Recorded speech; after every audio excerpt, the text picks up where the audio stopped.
حضرت اسماعیل علیہ السلام کا بیوی کو طلاق دینے کا واقعہ۔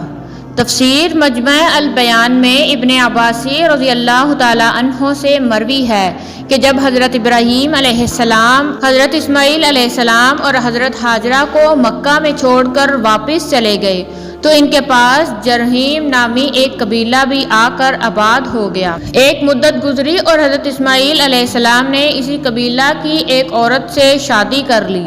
اس کے بعد حضرت ہاجرہ بھی اللہ کو پیاری ہو گئی۔ کافی مدت کے بعد جب حضرت ابراہیم علیہ السلام نے حضرت سارہ سے کہا کہ میں ہاجرہ کی خبر گیری کے لیے جانا چاہتا ہوں تو حضرت سارہ نے اجازت دے دی اور یہ شرط رکھی کہ وہاں آپ اپنی سواری سے نہیں اتریں گے، یعنی فوراً واپس آ جائیں گے۔ بس جب مکہ میں داخل ہوئے تو حضرت ہاجرہ کا انتقال ہو چکا تھا۔ پھر آپ حضرت اسماعیل علیہ السلام کے گھر پہنچے اور ان کی بیوی سے ان کا حال پوچھا تو اس نے کہا بال بچوں کو خوراک کے لیے شکار کو گئے ہیں۔ واضح رہے کہ مکہ کی زمین میں زراعت وغیرہ نہیں تھی اور حضرت اسماعیل علیہ السلام حرم سے باہر جا کر شکار پکڑ لاتے تھے۔ بس حضرت ابراہیم علیہ السلام نے حضرت اسماعیل علیہ السلام کی بیوی یعنی اپنی بہو سے کھانا طلب کیا تو اس نے کہا نہ میرے پاس کھانا ہے نہ کوئی دوسرا آدمی ہے جو اس کا انتظام کر سکے۔ بس حضرت ابراہیم علیہ السلام نے واپس ہوتے ہوئے فرمایا جب تیرا شوہر واپس آئے تو میرا سلام کہنا اور کہنا کہ اپنے گھر کا دروازہ تبدیل کر دے۔ یہ کہہ کر آپ چلے گئے۔ حضرت اسماعیل علیہ السلام واپس آئے تو انہیں اپنے باغ کی خوشبو معلوم کر کے زوجہ سے دریافت کیا۔ اس نے حقارت آمیز لہجے میں کہا ہاں فلاں فلاں صفت کا ایک بوڑھا آدمی آیا تھا۔ آپ نے پوچھا کچھ کہتے بھی تھے؟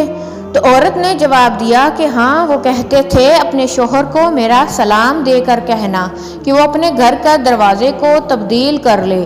پس حضرت اسماعیل علیہ السلام نے فوراً اس کو طلاق دے کر دوسری شادی کر لی۔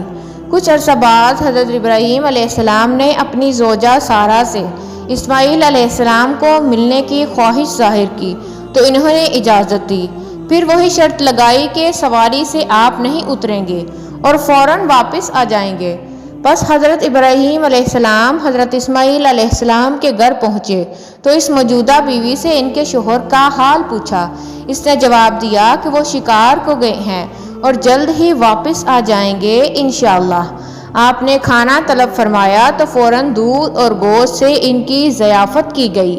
آپ نے برکت کی دعا فرمائی۔ پس فارغ ہو کر آپ نے واپس پلٹنے کا ارادہ فرمایا تو فرمایا کہ اپنے شوہر کو میرا سلام کہنا اور کہنا اب تیرے گھر کا دروازہ ٹھیک ہے۔ جب حضرت اسماعیل علیہ السلام واپس آئے اور باپ کی خوشبو سونگھی اور اپنی بیوی سے دریافت فرمایا تو انہوں نے جواب دیا کہ ہاں نہایت خوبصورت اور پاکیزہ خوشبو رکھنے والے ایک بزرگ تشریف لائے تھے۔ انہوں نے ایسا فرمایا تھا۔ حضرت اسماعیل علیہ السلام نے فرمایا کہ وہ میرے والد حضرت ابراہیم علیہ السلام تھے۔ سبحان اللہ۔